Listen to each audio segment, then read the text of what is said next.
Queremos proponer ahora mismo hablar de algunos temas de carácter internacional porque la Comunidad Andina de Naciones vive un momento muy particular. Colombia en conflicto con Venezuela, país que no forma parte de la CAN por la declaratoria del estado de excepción en la frontera y las denuncias del gobierno colombiano sobre una crisis humanitaria. También la devaluación de la moneda en Colombia y Perú por la apreciación del dólar que ha afectado la competitividad del Ecuador. Dos fenómenos, uno político y otro económico que han merecido la atención de la subregión y cuya naturaleza las revisaremos en la siguiente entrevista.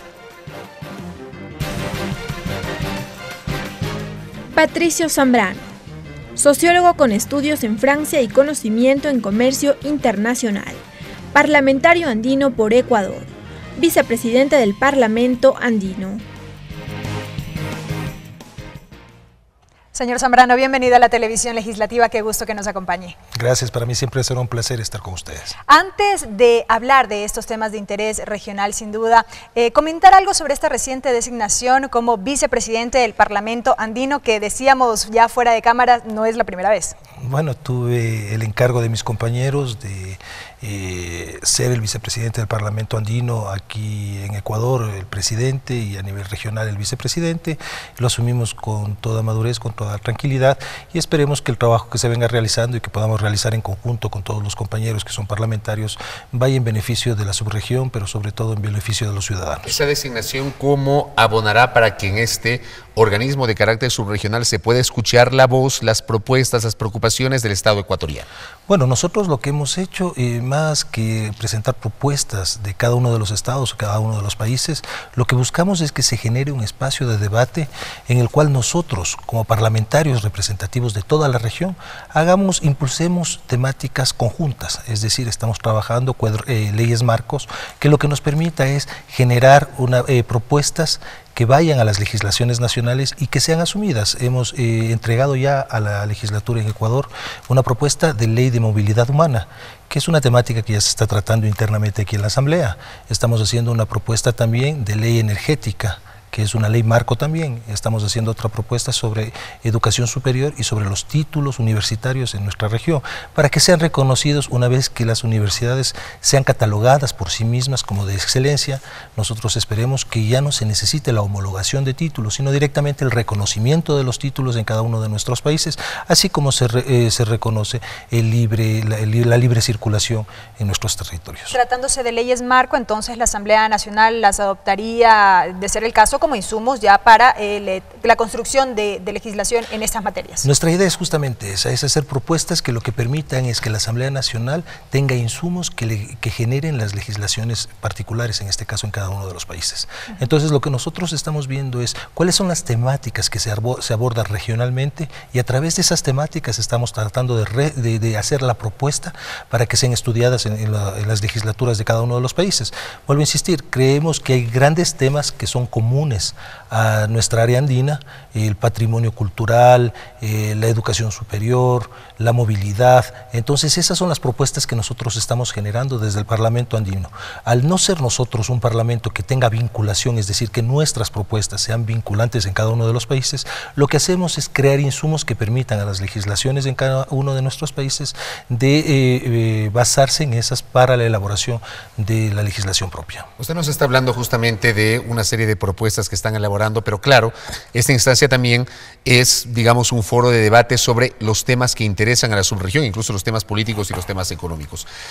¿Cuál ha sido la posición del Parlamento andino? Y le consulto a Patricio Zambrano si es que lo debatieron a lo interno los parlamentarios de la subregión sobre lo que está pasando ahora mismo en la frontera colombo-venezolana con la decisión del presidente de Venezuela de disponer el estado de excepción y el cierre de la frontera entre los dos países, y por otra parte las denuncias del gobierno colombiano de que existe una crisis humanitaria por la deportación de colombianos que estaban residiendo en el lado venezolano de la frontera. ¿Ustedes cómo han valorado esta situación? Nosotros al interior del Parlamento andino hemos hecho un debate que lo que ha buscado es ver cuáles son las razones esenciales de los sucesos que se están aconteciendo en Venezuela y Colombia en esta frontera, y hemos visto que si bien existen razones de lado y lado, es decir, nosotros respetamos las decisiones soberanas que tome el Estado venezolano, que ya no es parte, como ustedes bien lo dijeron en la introducción, que ya no es parte de la comunidad andina, que fue parte hasta el 2006, que tomen las decisiones que ellos crean necesarias, primero para defender su frontera de lo que se llama el narcotráfico, el paramilitarismo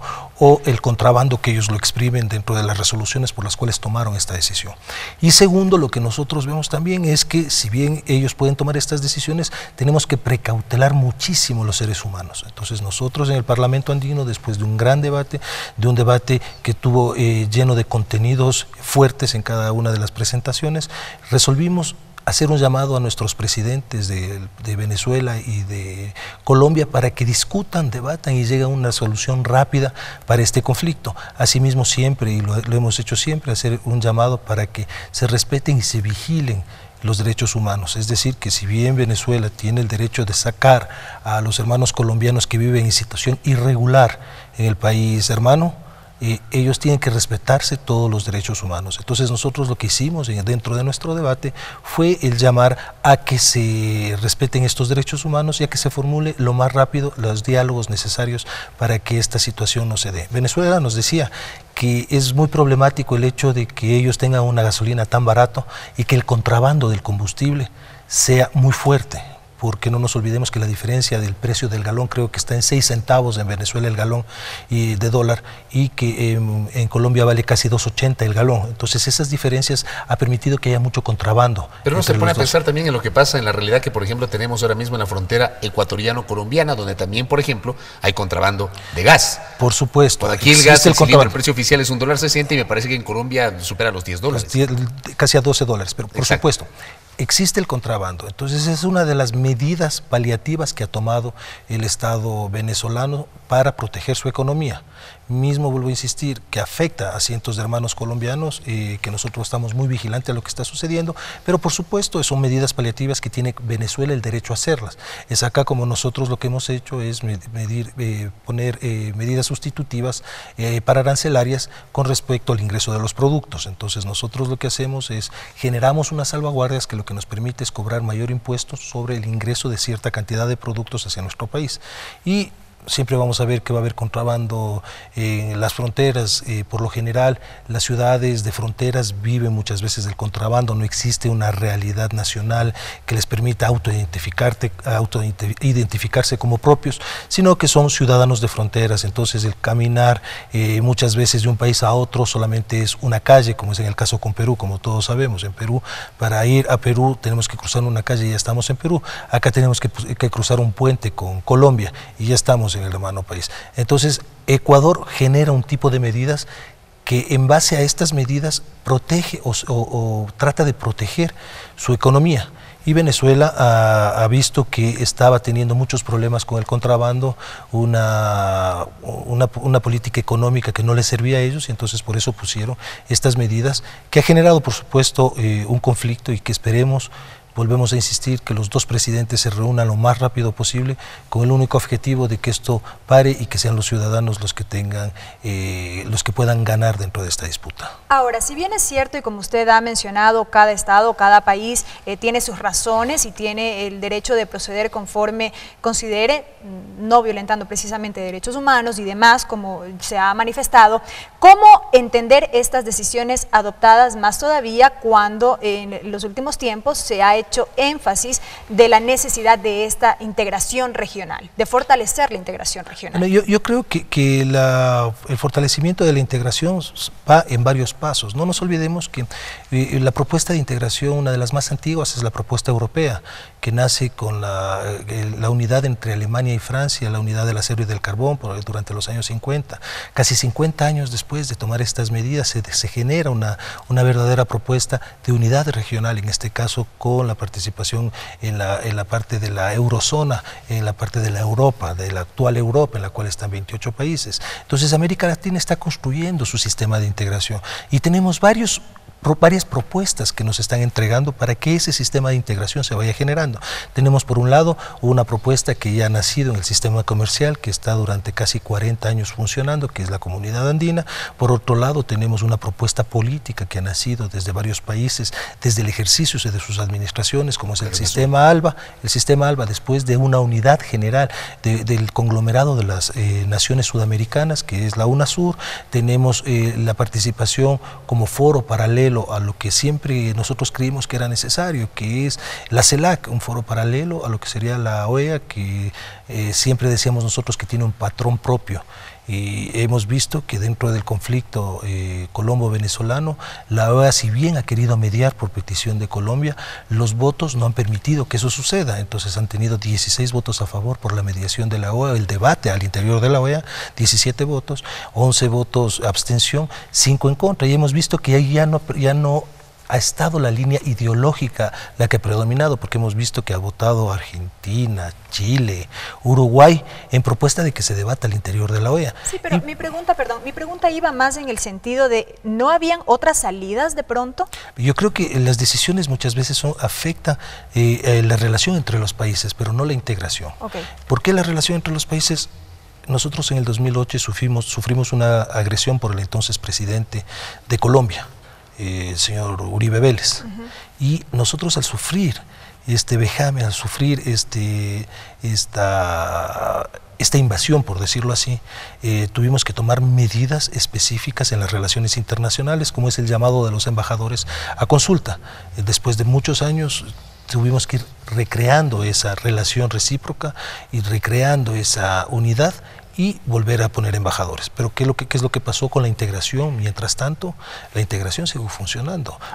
Nunca separaron las medidas económicas, nunca separaron las medidas comerciales, y la integración por sí misma siguió funcionando. Okay. Lo último, porque era el otro tema que había planteado, el tema económico, las medidas que tomaron dentro del ejercicio de su soberanía económica, Perú y Colombia, respecto de la devaluación de sus monedas por la apreciación del dólar y lo que ha pasado en el Ecuador en contrapartida con el tema de salvaguardias, en la misma línea justamente de la respuesta anterior, ¿podría dificultar la integración o poner algún tipo de cortapisas a la integración? Yo creo que todo sistema de integración se basa en la unidad, pero que esta unidad tiene sus particularidades. Es decir, cada país es soberano de tomar las decisiones que bien quiera. Es por eso que Colombia ha devaluado casi en el 70% su moneda. Perú ha devaluado casi en el 35%. Y esto ha generado que Ecuador sea menos competitivo en el mercado internacional. El mercado internacional, Ecuador, al tener una moneda sólida que está cada vez más creciendo, cada vez más, ha perdido competitividad porque sus productos se han vuelto mucho más caros de lo que realmente son. Entonces, comparar un producto como un producto procesado en Ecuador con un producto procesado en Colombia, siempre va a tener ventajas el producto colombiano porque su precio va a ser menor. El ser menor este producto, nosotros irnos a jugar en el mercado internacional, no vamos a tener un mercado cautivo específicamente. Entonces, para compensar estas cosas, se toma otro tipo de medidas. Es las medidas arancelarias que ha tomado el régimen, que es el poner salvaguardas. El poner salvaguardas lo que a nosotros nos permite es proteger para el consumo nacional una cierta cantidad de productos que lo que busquen es que, al ser un poco más caros los importados, se consuma el producto nacional y que el comercio, ya que va a ser mucho más difícil exportarlo, se lo consume internamente. Entonces esas son las medidas que cada país tomará, son libres de tomar las medidas, pero lo que sí no podemos olvidar y lo que no podemos dejar de decir es que la integración es un principio básico entre todos nuestros pueblos, que esperemos que en pocos años, que más temprano que tarde se levanten las grandes alamedas por donde pase esa integración que queremos. Doctor, gracias por la gentileza. Gracias. Muy amable. Siempre, gracias a Patricio Zambrano Restrepo, parlamentario andino en representación del Ecuador, nuevo vicepresidente del Parlamento andino.